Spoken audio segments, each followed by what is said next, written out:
misericórdia de nós, perdoa os nossos pecados, não imputes as nossas maldades, mas manifesta, Senhor, a tua graça sobre nós. Faze-nos entender a tua palavra esta manhã.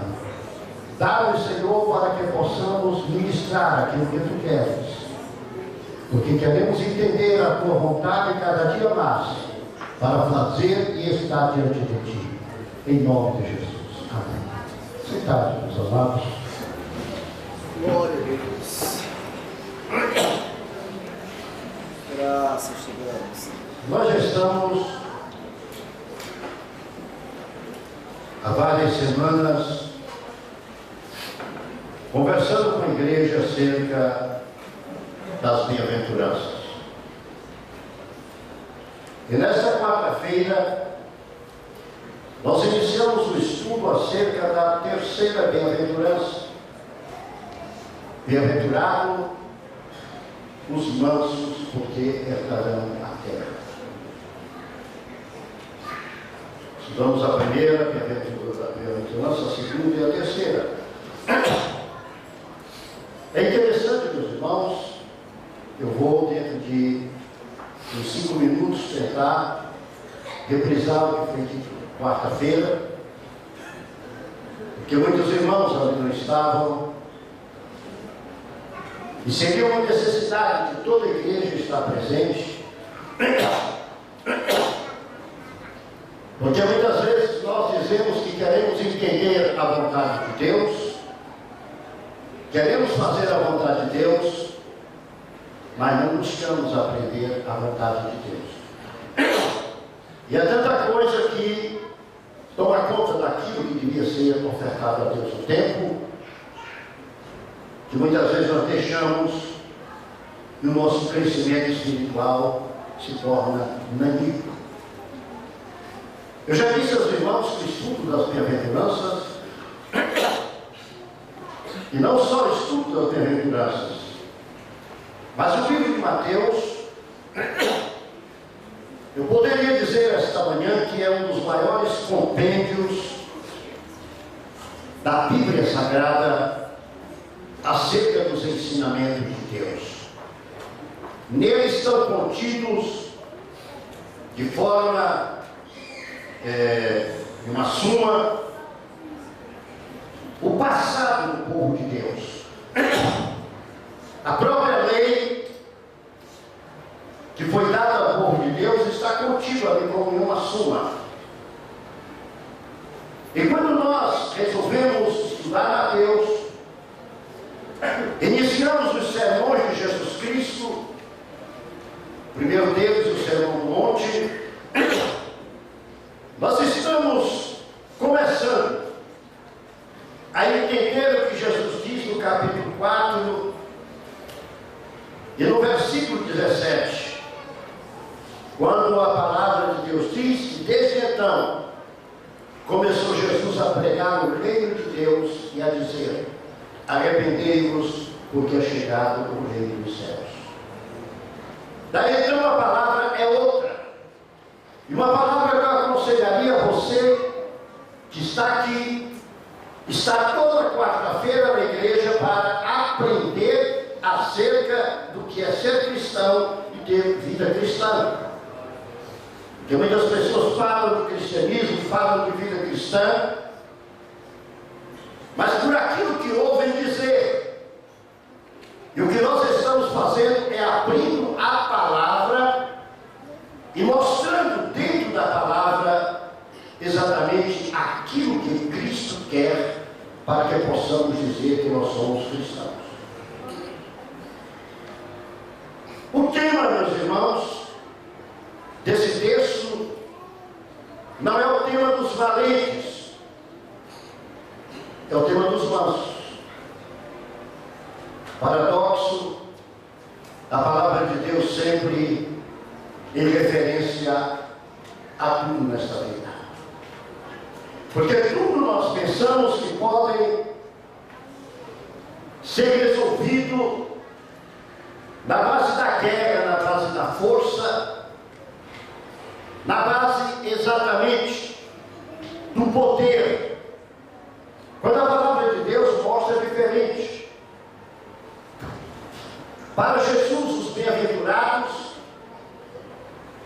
são aqueles que têm vontade própria, não são aqueles que são valentes, mas para Jesus os bem-aventurados são aqueles que são mansos. Além de bem-aventurados, eles se tornam herdeiros. E nós dissemos na quarta-feira que o herdeiro é aquele que participa da propriedade do seu pai, normalmente do seu pai. Existem outras acepções acerca da herdade, mas aqui na Bíblia se refere exatamente à herança vinda do pai. E eu disse quarta-feira que Jesus tem autoridade para dizer: bem-aventurados os mansos, porque eles herdarão a terra. Exatamente porque, se você abrir o Salmo 24,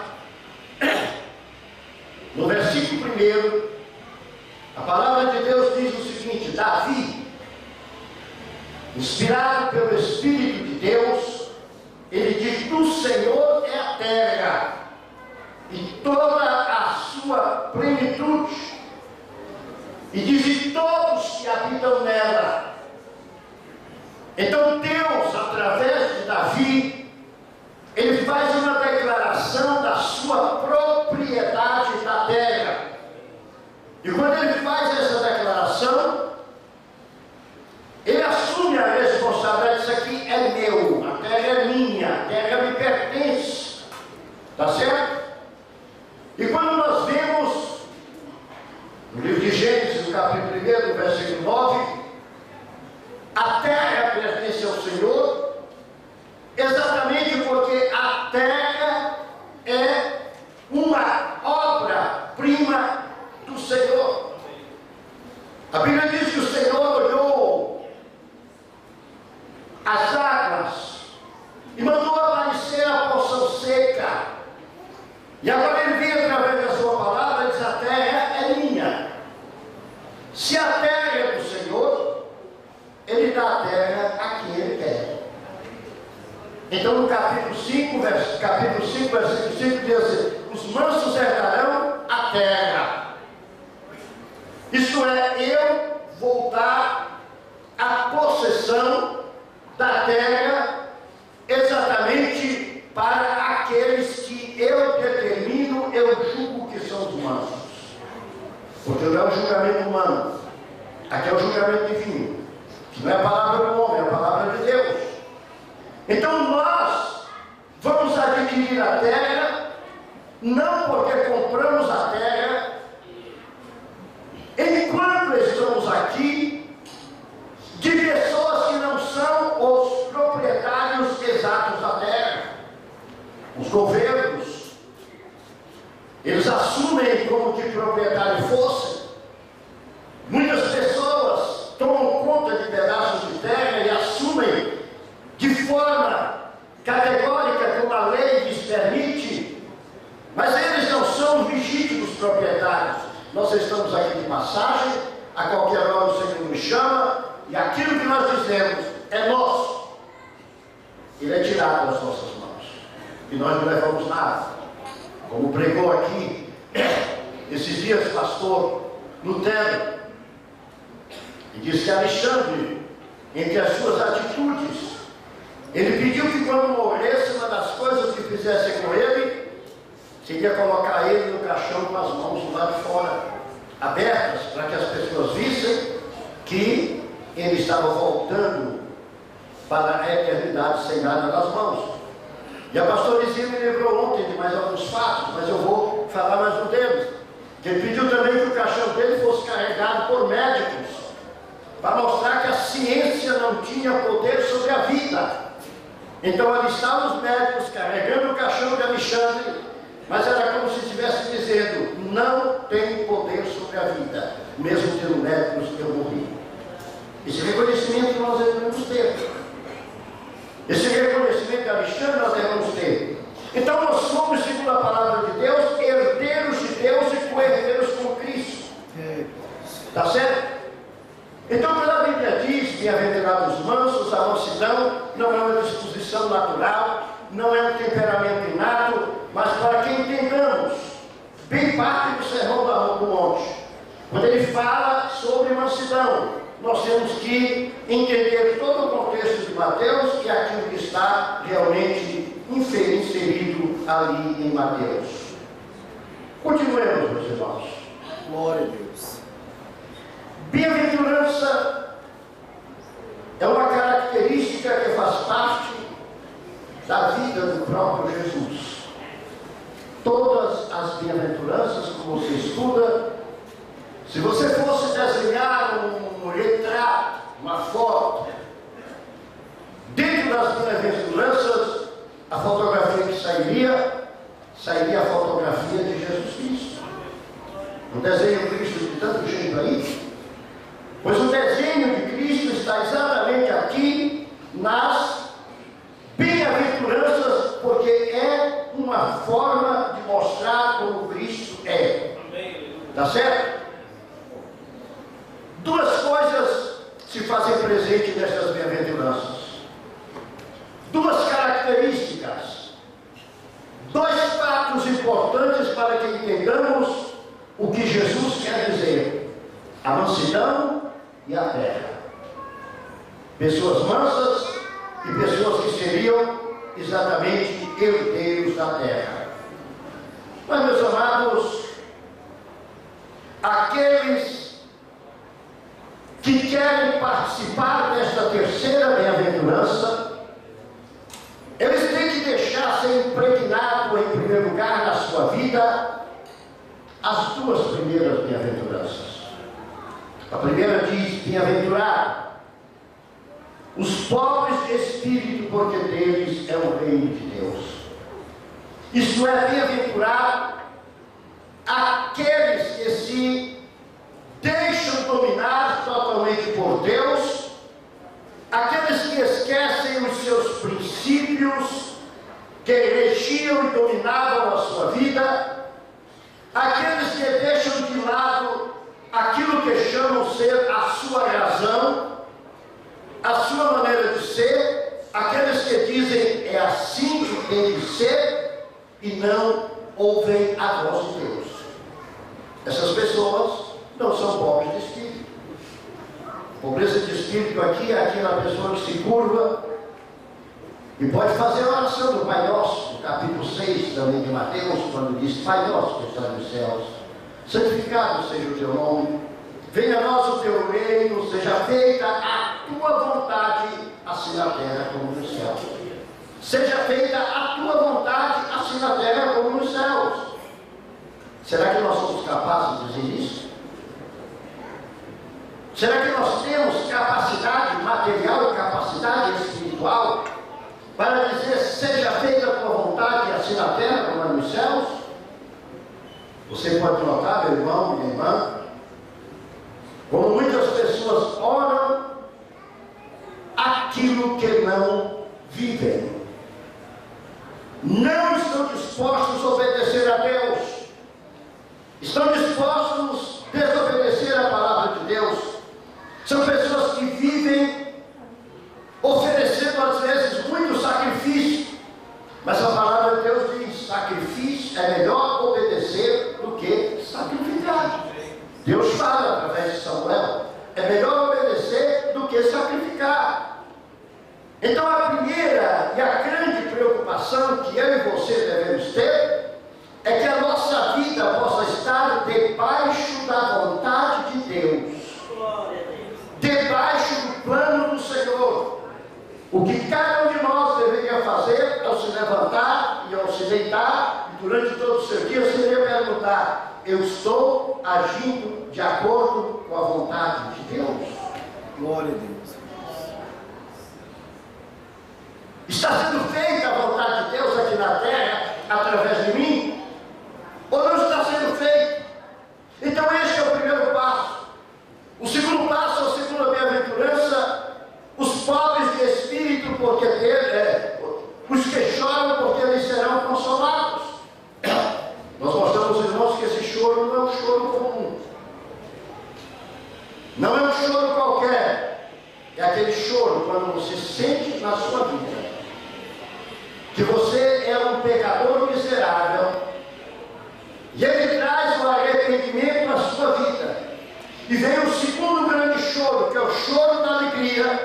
pela certeza de ter recebido o perdão dos seus pecados. Essas pessoas serão consoladas exatamente com a vida eterna, com a felicidade eterna. Mas Jesus continua em uma escalada das bem-aventuranças. E na terceira bem-aventurança ele diz: bem-aventurados os mansos, porque eles herdarão a terra. Você pode notar que todas as atitudes tomadas por Cristo, elas são de uma forma tal adversas às atitudes tomadas pelo mundo. O mundo não gosta de pessoas que são humildes. O mundo está procurando pessoas exaltadas. O mundo não procura pessoas que são quebrantadas. O mundo procura pessoas altruístas. O mundo não procura pessoas que se humilhem diante de Deus. O mundo procura pessoas arrogantes que não aceitem nem a vontade de Deus, nem a sua palavra, e que possam tomar posições e dizer: é a minha posição, sem olhar qual é a vontade de Deus. Glória a Deus. Também falamos na quarta-feira que as duas primeiras bem-aventuranças, elas se referem ao relacionamento com Deus, obrigações simplesmente diante de Deus, os pobres de espírito e aqueles que choram, exatamente uma atitude do homem para com Deus. E é por isso que eu disse que depois só de vencer essas duas atitudes é que Jesus prepara o homem para a terceira atitude. Verdade. Porque a terceira atitude, ela vai tratar, em primeiro lugar, o relacionamento do homem com Deus, e em segundo plano, o relacionamento do homem com o seu semelhante. Com o seu semelhante. Eu também disse aos irmãos que, se formos buscar exemplos na Bíblia, nós temos que buscar o primeiro grande exemplo no próprio Jesus Cristo, no capítulo 11 de Mateus, nos versículos 28 e 29, quando Jesus diz: vinde a mim todos vós, que estáis cansados, oprimidos, e eu vos aliviarei. E no versículo 29 ele diz: tomai sobre vós o meu jugo e aprendei de mim, aprendei de mim, aprendei de mim, aprendei de mim, que sou manso e humilde de coração. Glória a Deus. É o primeiro exemplo: aprendei de mim. O que é que eu vou aprender de Jesus? A Bíblia nos mostra no capítulo 1 de João, e no princípio era o Verbo estava com Deus, e o Verbo era Deus. Glória a Deus. Que todas as coisas foram feitas por Ele, que nada do que foi feito sem Ele se fez, e mostra que nele estava a vida, que é a vida dos homens. Mas quando eu chego no capítulo 1 de Hebreus, a Bíblia vai me mostrar o seguinte: que Cristo é Deus, é Filho de Deus, que Cristo tem um trono, que Cristo, a Deus, sujeitou a Ele tudo nos céus e na terra. Mas de repente eu vou a Filipenses capítulo 2, e quando chego ali, a Bíblia diz que esse Cristo, mesmo tendo a forma de Deus, Ele não usurpou, mas Ele procurou manter a forma humana. A Bíblia diz que Ele esvaziou-se totalmente, Ele humilhou-se a si mesmo, e por ter feito isto, a Bíblia diz que foi do agrado de Deus, e Deus lhe deu um nome que é sobre todo nome, para que o nome de Jesus Cristo se dobre em todos os joelhos dos que estão nos céus, na terra e debaixo da terra. É interessante notar, meus irmãos, se você vai para Hebreus capítulo 5, versículo 8, a palavra diz que ainda que ele era filho, né, aprendeu a obediência por aquilo que padeceu, e esvaziou-se em benefício de Deus, em benefício dos outros. Mesmo sendo Deus, ele era filho, mas o apóstolo diz que ele esvaziou-se em benefício dos outros. Então aqui estão as características principais daquilo que vem a ser exatamente o exemplo desta bem-aventurança. Mas agora vem a pergunta: pastor,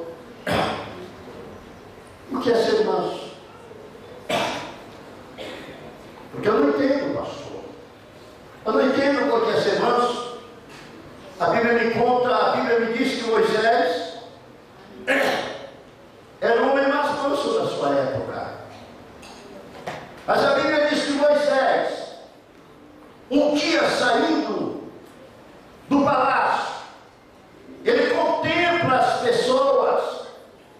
Estava o egípcio maltratando um hebreu. E ele toma as dores.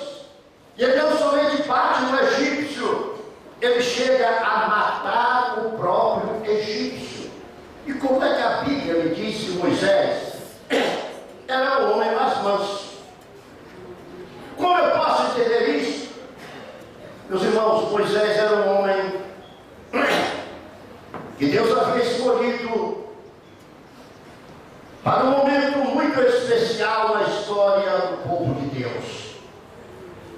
E Deus permitiu que durante 40 anos ele estivesse no palácio de Faraó. Deus permitiu que durante 40 anos ele pudesse aprender tudo aquilo que deveria saber acerca de leis, conhecimento daquela época, ele adquiriu naqueles 40 anos. Mas Moisés ainda não estava preparado para fazer aquilo que Deus queria. Uma certa feita eu já preguei aqui na igreja que quando Moisés agiu pela sua própria força, ele teve que fugir para o deserto. Mas quando ele deixou-se ouvir a voz de Deus e agiu segundo a vontade de Deus, alguma coisa diferente começou a acontecer. Porque a mansidão em Moisés, ela só passou a se apresentar depois que Moisés ouviu a voz de Deus, foi preparado pelo Senhor, e o Senhor retirou da vida de Moisés aqueles conceitos de grandeza, aqueles conceitos de superioridade, aqueles conceitos que ele tinha de ser um grande príncipe da terra do Egito.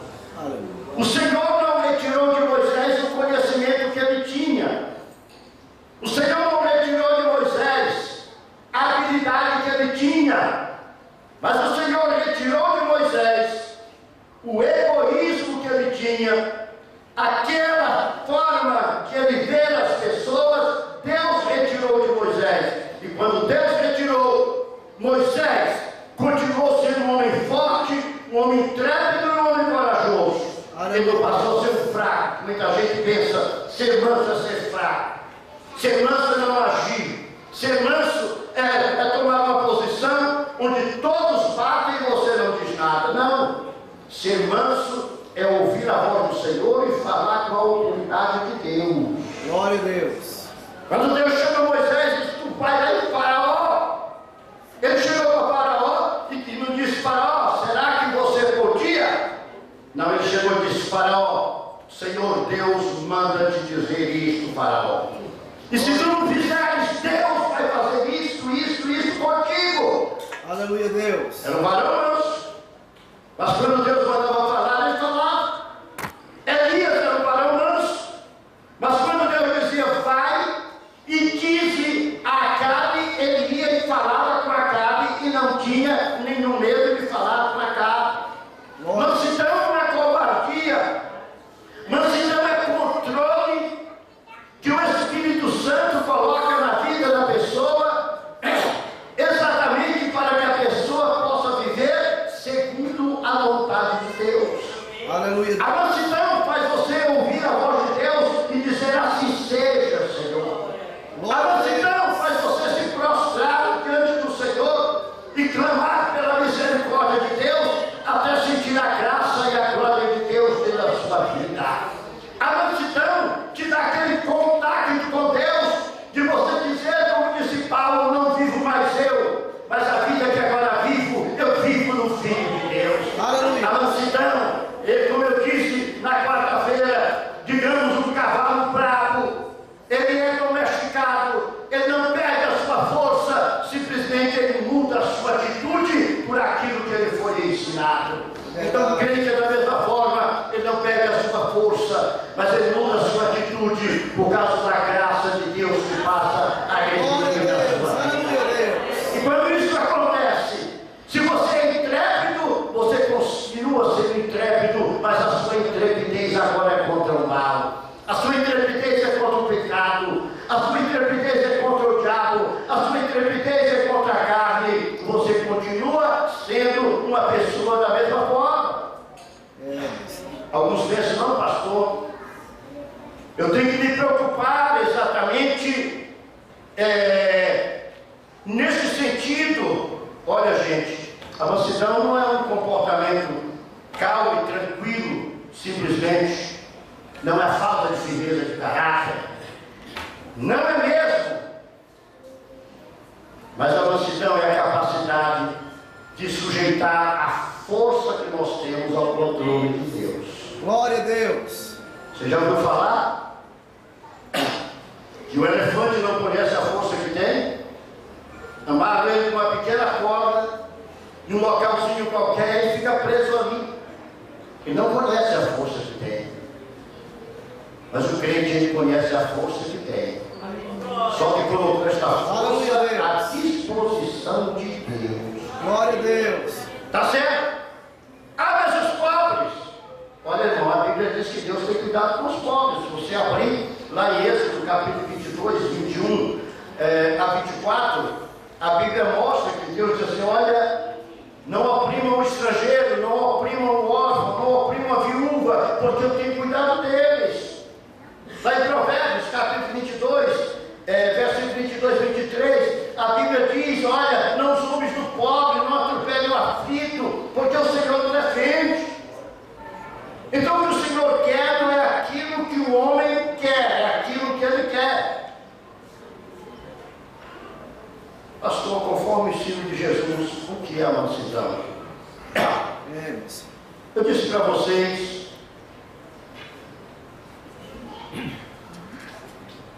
que Jesus falava, e quando Jesus falava, ele dizia: o que eu falo, eu não falo de mim mesmo,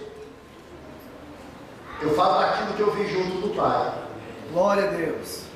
Jesus não criou uma nova mensagem, mas ele pegou o Velho Testamento, trouxe para o Novo Testamento e deu a sua interpretação do Novo Testamento.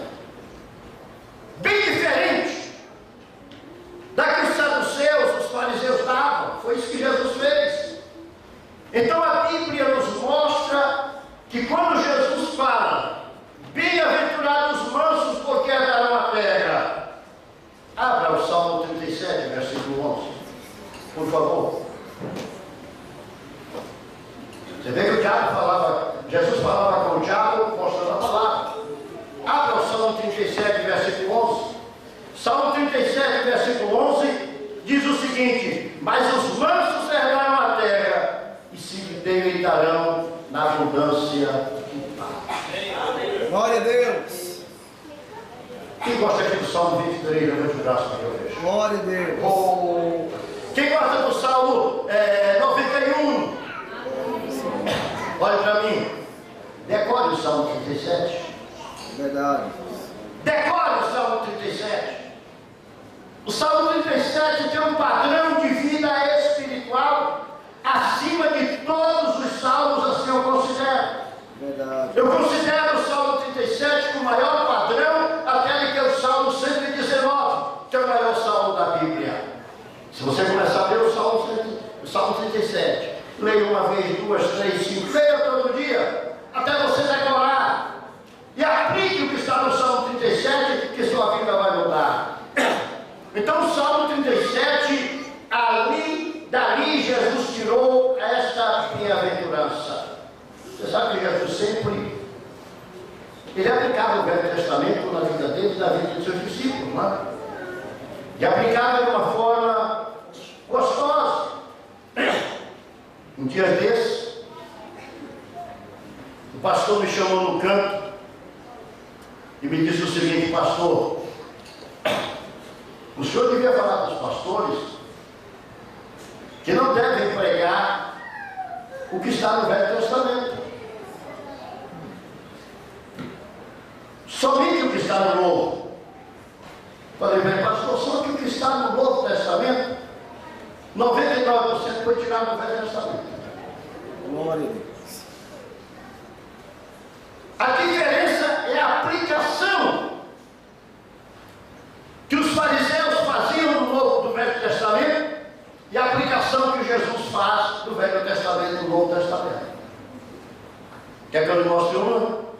Mas se eu não tenho esse texto aqui para você. Jesus chega, Marcos 7. Lembrando, Marcos 7.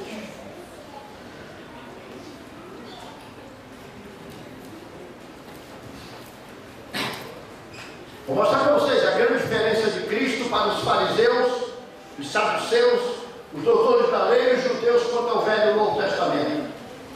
Achou Mateus 7? Diga amém. Amém. Quem não achou, diga amém. Oh, Jesus, pô, achou todo mundo. Versículo 6. Versículo 5. Eu vou ler, vocês olhem, por favor. Eu não tenho pressa, se eu não terminar essa breve introdução hoje, eu termino quarta-feira. Depois perguntaram-lhe os fariseus e os escribas: por que não andam teus discípulos conforme a tradição dos antigos, mas comem o pão com as mãos por lavar? E ele respondendo disse-lhes: bem profetizou Isaías acerca de vós, hipócritas, como está escrito: esse povo honra-me com os lábios, mas o coração está longe de mim. Em vão, porém, me honram, ensinando doutrinas que são mandamento de homens. Porque deixando o mandamento de Deus, retendes a tradição dos homens, como lavar dos pratos e dos copos, e fazeis muitas outras coisas semelhantes a esta. Olha o que Jesus vai dizer agora. E dizia-lhes: bem validais o mandamento de Deus para guardardes a vossa tradição. Olhe para cá. Invalidais o mandamento de Deus para guardardes a vossa tradição. Não é isso que está sendo feito, não? Vamos continuar. Porque Moisés disse: honra teu pai e tua mãe, e quem maldisser o pai ou a mãe morrerá de morte. Porém vós dizeis: se um homem disser ao pai ou à mãe, aquilo que poderias aproveitar de mim é corban, isto é, oferta ao Senhor, nada mais lhe deixais fazer por seu pai e sua mãe, invalidando assim a palavra de Deus pela vossa tradição, que vós ordenastes, e muitas coisas fazeis semelhantes a estas. Aqui está a diferença da interpretação de Cristo do Velho Testamento e a interpretação do Velho Testamento feita pelos fariseus e pelos escribas. Eles interpretavam segundo a tradição que eles criaram. Jesus interpretava segundo a vontade de Deus, porque ele, como filho de Deus, ele conhecia a vontade do seu Pai. Então, nós devemos seguir exatamente aquilo que Jesus ensinou e não aquilo que os homens simplesmente ensinam pela sua própria vontade, pelo seu belo prazer. Glória. Então Jesus tem uma característica diferente em ensinar. Quando Jesus traz essa terceira bem-aventurança, ele vai usar o Salmo 37. Você quer ver uma coisa?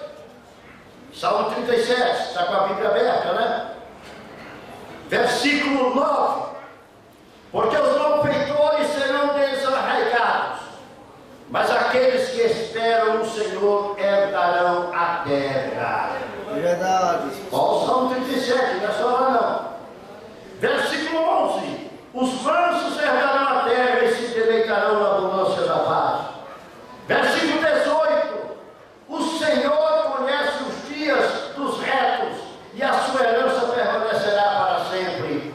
Versículo 22: porque aqueles que ele abençoa herdarão a terra, e aqueles que forem por ele amaldiçoados serão desarraigados. Versículo 27: aparta-te do mal e faz o bem, e terás morada para sempre. Glória. Versículo 29: os justos herdarão a terra e habitarão nela para sempre. Então, de onde Jesus tirou a bem-aventurança, a terceira bem-aventurança que tem em Mateus capítulo 5,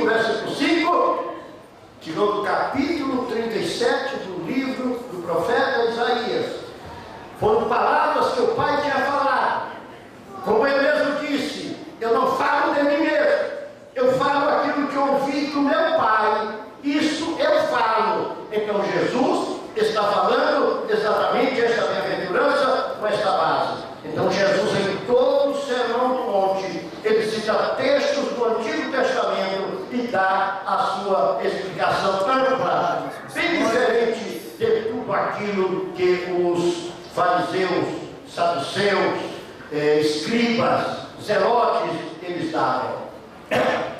Então, meus irmãos, eu poderia continuar citando, Jesus citando a palavra, quando foi tentado pelo diabo, não é? Jesus citando a palavra nas sinagogas, não é isso?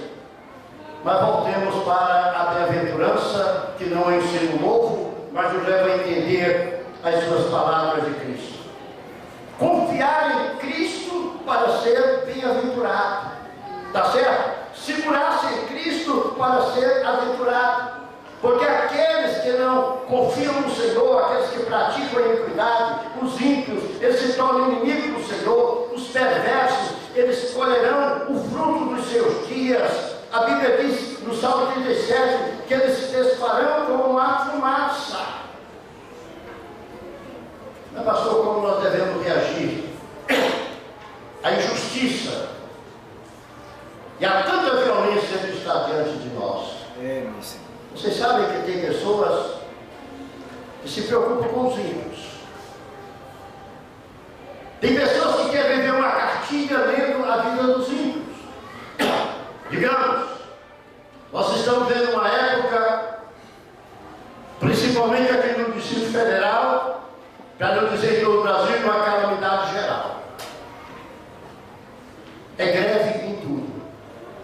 É greve na saúde, é greve dos professores, é greve na justiça, até poucos dias era greve no INSS, é greve em tudo. Daqui uns dias você não tem nem ônibus para sair mais, porque está tudo em greve.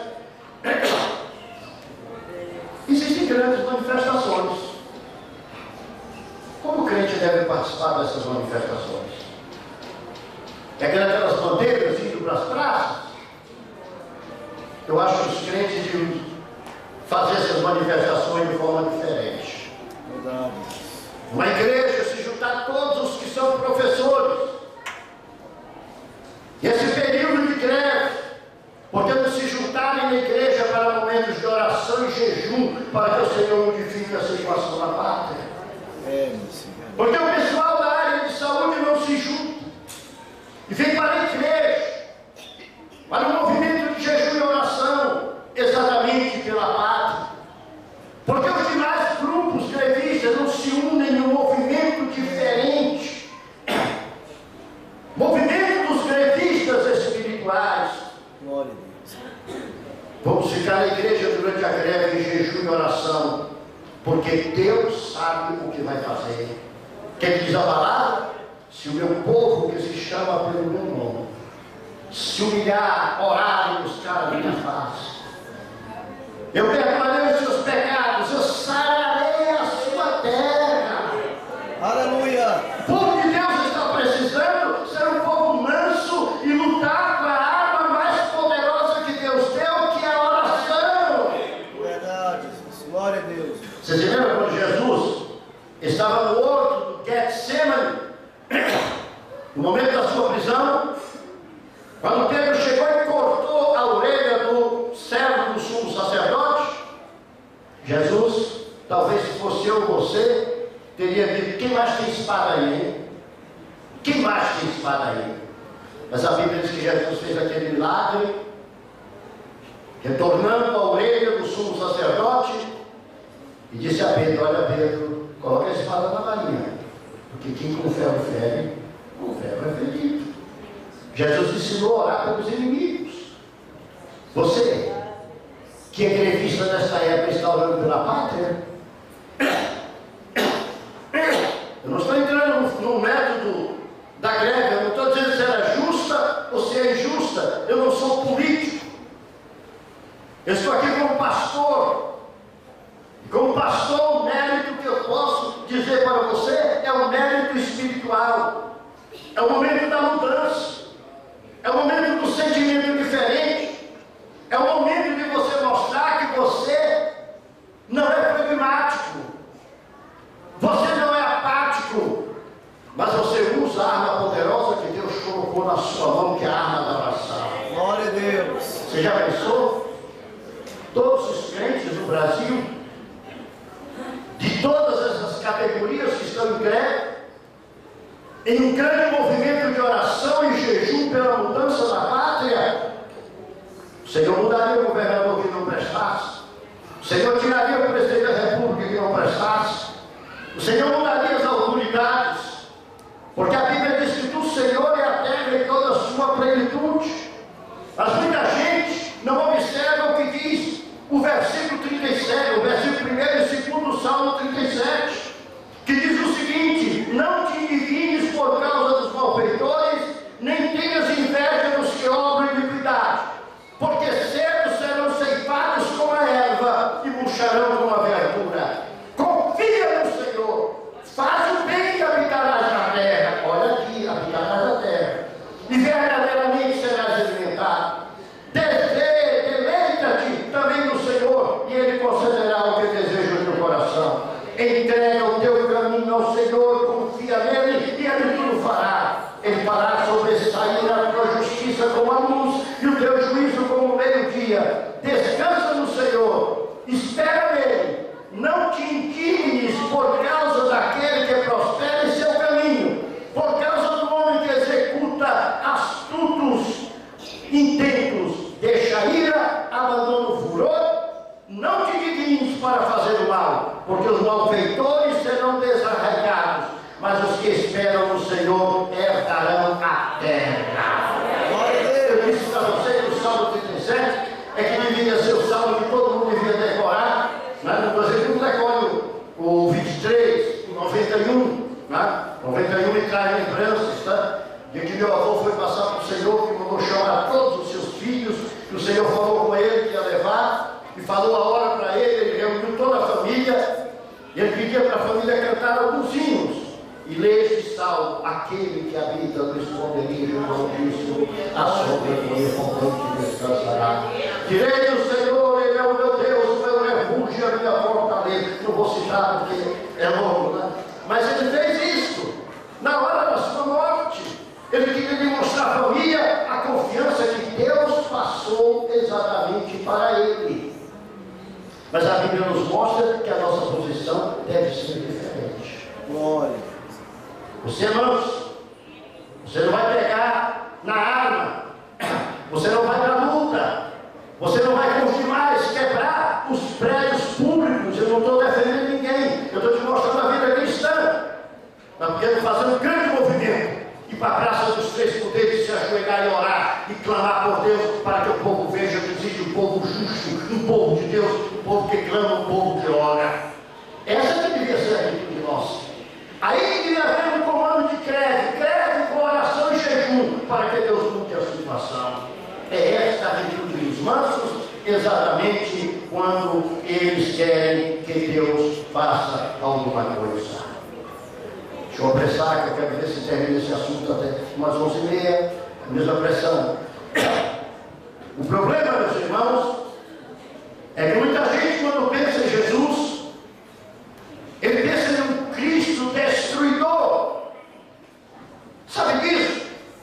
E essa ideia não é de agora, não. Os judeus esperavam o Messias. Desde isso começaram a reconhecer que Cristo era o Messias.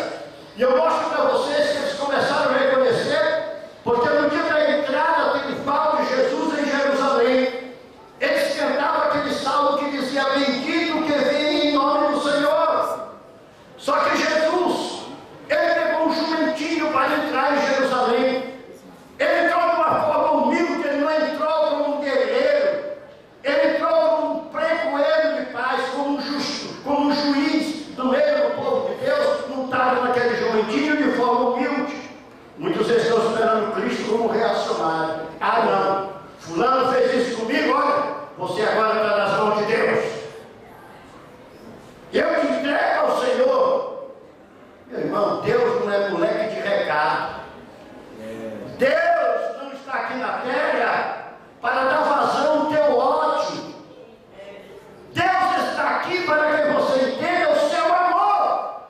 Glória a Deus. Às vezes as pessoas chegam e dizem: olha, o Senhor vai matar fulano, vai matar ciclano. Eu olho para a pessoa e falo: não fale isso para mim não.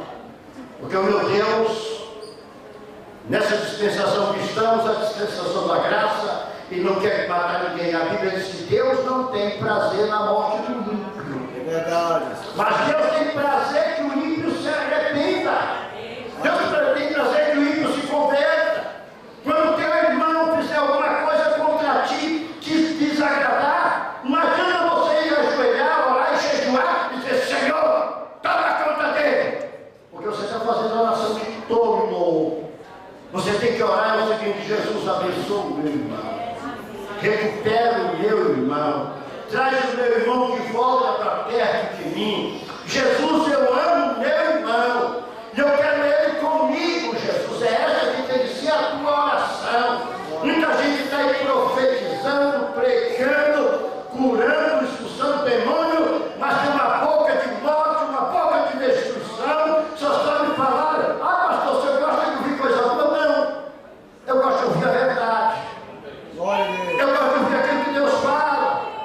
Porque quando Deus fala, Ele fala para mudar, não é para amedrontar. Deus não amedronta, Deus muda. Deus não é um Deus de fazer medo às pessoas, mas Deus quer que as pessoas sintam que Ele é um Deus de amor. Um Deus que está preocupado que o homem não se perca. Onde você viu isso, pastor? No versículo que você cita muito, João 3,16. Deus amou o mundo de tal maneira. Glória a Deus. Deu seu Filho unigênito, para que todo aquele que nele crê não pereça, mas tenha a vida eterna. Jesus disse: eu não vim para condenar o mundo, eu não vim para julgar. Está julgado pelas palavras que eu falo, mas eu vim para salvar. Eu vim buscar e salvar o que se havia perdido. Eu repito, Jesus disse: eu vim buscar e salvar os santos, não foi? Vou repetir, Jesus disse: eu vim buscar e salvar os justos, não foi? Não. Então diga comigo: Jesus disse. Jesus disse. A parte bem forte. Jesus disse. Eu vim buscar e salvar os que estão perdidos. Então essa oração para matar os outros não corre comigo não. Verdade. Às vezes eu ouço em pulo seco e não falo nada, que eu posso matar até a fé da pessoa naquela hora. Mas o meu Deus é diferente. O meu Deus aponta o dedo para você para dizer o seguinte: eu quero que você se arrependa. Eu não tenho prazer no teu pecado, eu não tenho prazer na tua miséria, eu não tenho prazer naquilo de ruim que você faz. Eu quero que você se arrependa, porque eu te amo. Glória a Deus. Aleluia. É por isso que aquele que é manso de coração, ele ama o seu próximo, ele ama o seu irmão.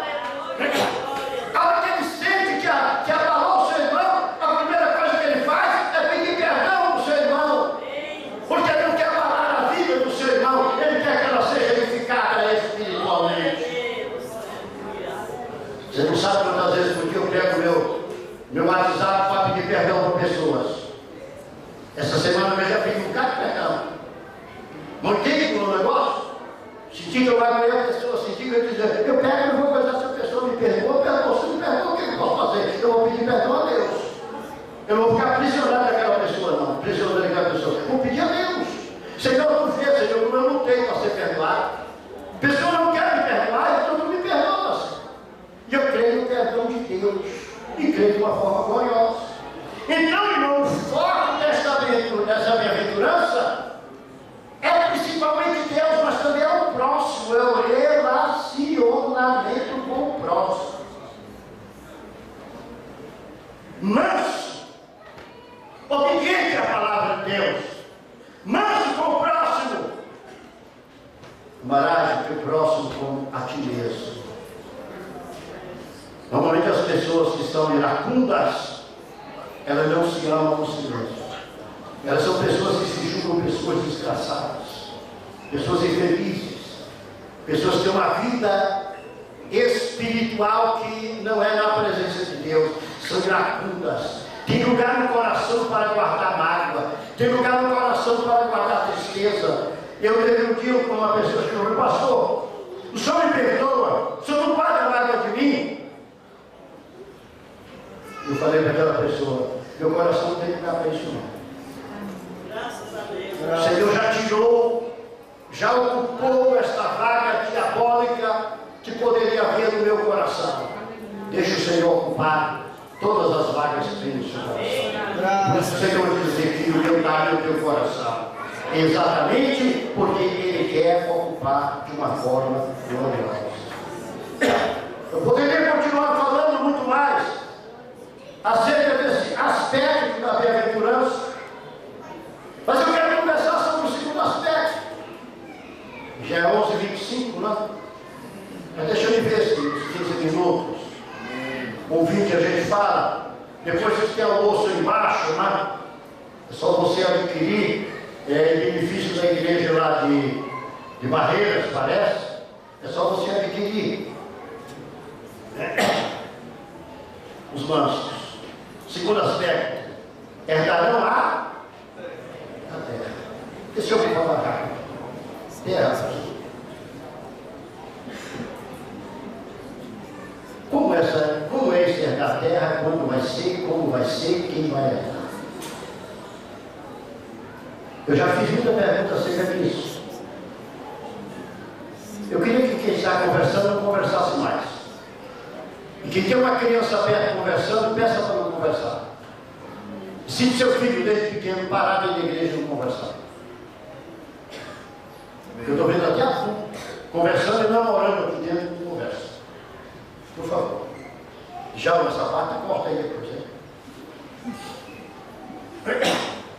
Mas irmão, já não coloco. Eu vejo às vezes no culto uma falta de respeito. Tem pessoas que deixam a hora do culto para namorar. Estava tendo papo, namorada e outras coisas. Isso é falta de respeito, não é a mim, não. É a Deus. Essa casa é de Deus. Deus está aqui. Glória a Deus. Deus está aqui. Glória a Deus. Eu não exijo respeito, não é para mim, não. É para Deus. Deus está aqui. Eu estou falando a palavra dele. E é para edificar o seu coração e a sua vida. Eu gostaria que houvesse isso. Coisa gostosa, né? Falar.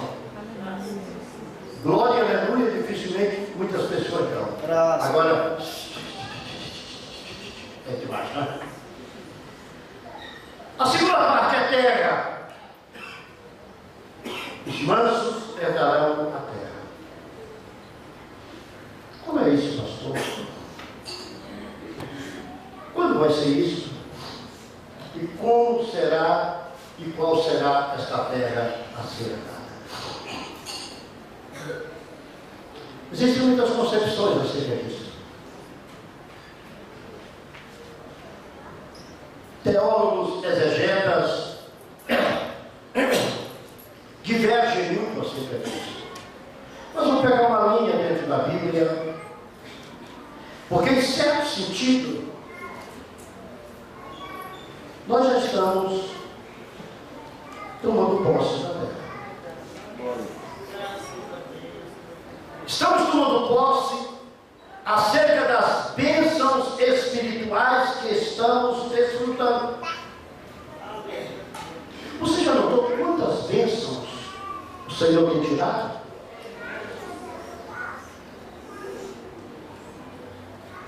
Olhe para a sua vida 10 anos atrás, há 20 anos atrás, há 30 anos atrás, há 40 anos atrás, eu posso dizer a minha há 70 anos atrás ou mais. Olha para a sua vida. Onde você estava? O que você fazia? Como você vivia? Qual a perspectiva que você tinha da vida? Você algum dia pensou em estar onde você está hoje? Você algum dia pensou em ser o que você é hoje? Você pensou que algum dia te respeitariam como te respeitam hoje?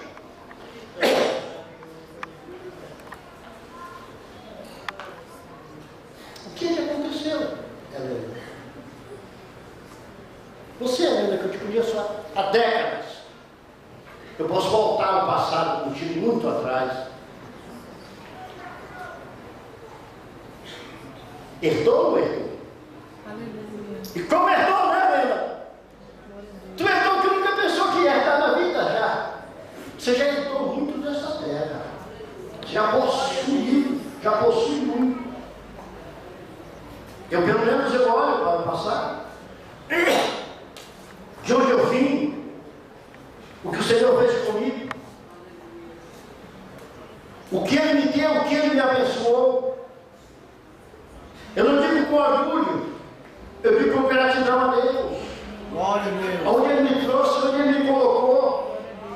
Aonde Ele me levou. Pense você acerca disso também. Pense. Faça um exame dentro de você. Será que eu tenho capacidade de estar onde eu estou? Aleluia, Deus. As pessoas são prepotentes. Mais de 40 anos profissional liberal. Você perguntar quantos juros eu fiz na vida, eu não sei, mas foram. Não foi dezenas, foi centenas.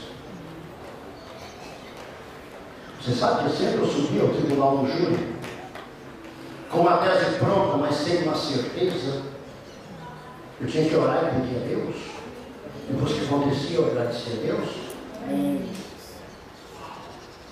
Você pode notar que aonde você está, você não tem certeza de você ter realmente capacidade para fazer isso que você está fazendo. Você faz com medo. Você tem medo de errar o que faz. Você não é autossuficiente. Verdade. Mas o Senhor te levou, o Senhor te colocou, o Senhor te abençoou. O Senhor te deu muitas coisas nesta vida que você nunca pensou ter. Verdade. O Senhor te colocou onde você nunca poderia estar colocado. Porventura você não está herdando esta terra. Glória a Deus. As bênçãos que Deus tem dado, tem colocado sobre a sua vida. Bênçãos em nosso corpo, bênçãos em nossa alma, bênçãos materiais, bênçãos espirituais. Glória a Deus. Isto é herdar a terra aqui nesta vida. É, meu Senhor. Ainda que não tenhamos muitos bens materiais,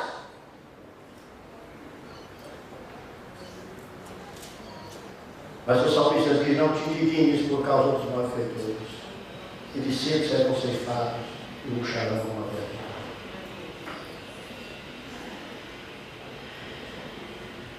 A mudança dos ímpios, meus irmãos, ela é passageira. Versículo 16 do Salmo 37. Ele é muito importante. Ele diz o seguinte: vale mais o pouco que tem o justo do que as riquezas de muitos ímpios. Verdade, Jesus. O Salmo 20, o versículo 25 diz: fui moço e agora sou velho. Nunca vi desamparado o justo nem a sua descendência mendigar o Pai. Glória a Deus. Por acaso isso não é, Alessandra? É nada a ver? Aqui nessa fase da nossa vida, o Senhor já está nos fazendo herdar. Verdade, Jesus. Nós temos uma alegria dentro de nós. Nós temos uma felicidade que o mundo não conhece. Nós temos alguma coisa diferente. Nós já herdamos muita coisa do Senhor aqui nesta terra. Aleluia, Deus. Josué 24, 13. Quando entraram na terra prometida, o Senhor disse: olha, vocês estão herdando o que vocês não trabalharam. Vocês estão morando em casa que vocês não construíram. Vocês estão colhendo o que vocês não plantaram. Comece a notar. O Senhor tem arrancado os ímpios que tem dado para você. Glória a Deus, Pai. O Senhor tem retirado dos ímpios e dado para você. E só não tem dado mais por causa de falta de fidelidade. Se formos fiéis ao Senhor como devemos ser, esta terra ainda nós herdaremos bênçãos, mas bênçãos incontáveis. E herdaremos como senão. Porque a nossa força está no Senhor, Ele que age, Suaneide. Glória a Deus. Graças. Pastora Suaneide, é Ele que age, Ele que reage, Ele que faz todas as coisas. Não somos nós. Não somos nós. A Bíblia diz no capítulo 48, versículo 22 de Isaías: os ímpios não têm paz. Você vê quanta riqueza agora aí no Brasil, quanto vive preso, e muita gente mais ameaçada. Não tem paz, que são riquezas mal adquiridas. Verdade. Mas Jesus diz o seguinte: bem-aventurados os mansos, porque eles herdarão a terra. O Senhor também nos fala de uma herança diferente. O Senhor nos fala, meus irmãos, de uma terra diferente. O apóstolo Pedro, nós vamos para Apocalipse capítulo 21. Meu Senhor. Veja que essa terra será nossa, mas não é essa porcaria, é diferente. Verdade. Apocalipse capítulo 21. Meu Senhor. É difícil achar Apocalipse, hein?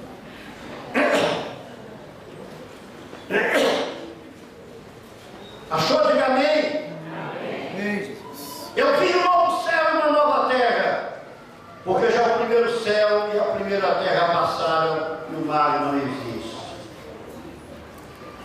Eu vi um novo céu e uma nova terra. Aqui está a terra da nossa herança. Aqui está o céu da nossa herança. Você é manso, segundo a palavra de Deus, então você é herdeiro do novo céu e da nova terra. Glória a Deus. Herdeiro do novo céu e da nova terra. Não é esta terra. Por que não é esta terra? Vamos abrir 2 Pedro. 2 Pedro, capítulo 3.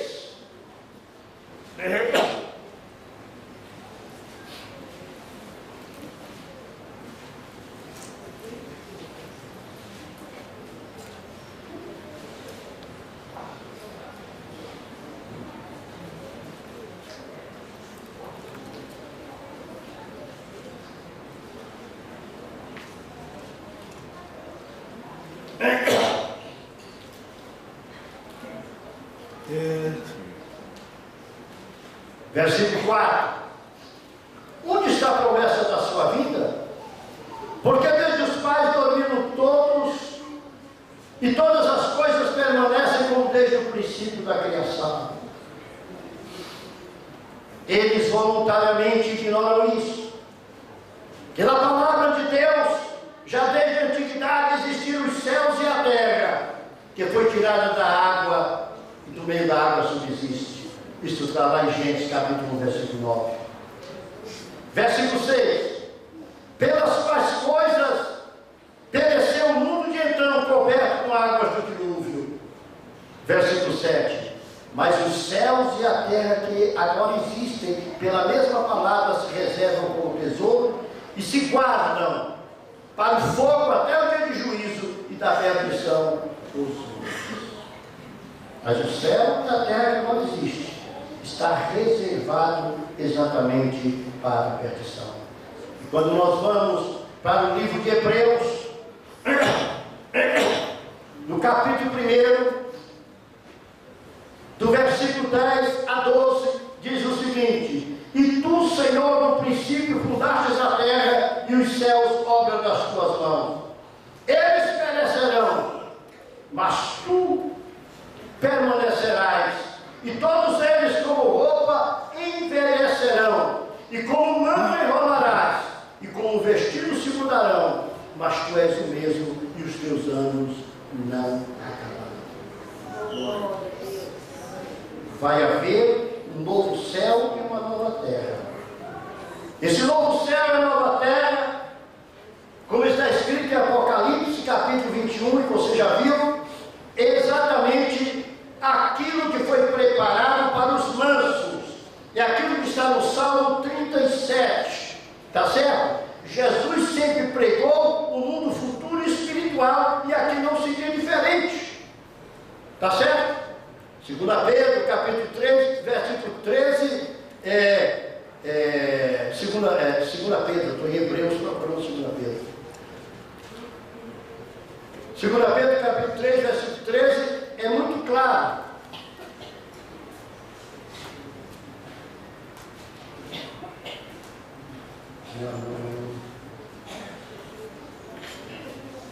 Primeira, né? É 2 3 e 13. É muito claro. Mas segundo a sua promessa, vou começar no versículo 10. Mas o dia do Senhor virá como ladrão de noite, no qual os céus passarão com um grande estrondo, e os elementos ardendo se desfarão, e a terra e as obras que nela há se queimarão. Havendo, pois, de obedecer todas essas coisas, que a pessoa nos convenha ser em santo trato e piedade. Olha o versículo 12. Aguardando e apressando-nos para a vinda do dia de Deus, em que os céus em fogo se desfarão e os elementos ardendo se fundirão. Versículo 13. Mas nós aguardamos a sua promessa, aguardamos novos céus e nova terra em que habita a justiça. Mas nós aguardamos novo céu e nova terra em que habita a justiça. Glória a Deus. Está certo, meus irmãos? Romanos capítulo 8, 17, a palavra diz que se somos filhos, somos logo herdeiros, e também herdeiros com Ele em Cristo Jesus. Está certo, meus irmãos? Então, o que é que eu tenho que fazer? Em primeiro lugar, observar a primeira bem-aventurança. Observar a segunda. Sou encaminhado à terceira. Meu relacionamento com Deus. Meu relacionamento com os homens. Ouvir a voz do Senhor. Obedecer a palavra do Senhor. Andar segundo o Senhor quer. Feito isso, aguardar um novo céu e nova terra. Então, depois da ressurreição, depois que o Senhor nos tomar, depois que o Senhor nos levar, depois que formos constituídos para a glória e a felicidade eterna, os mansos herdarão a terra. Aqueles que fazem a vontade de Deus. Glória a Deus Deus. nos possa abençoar.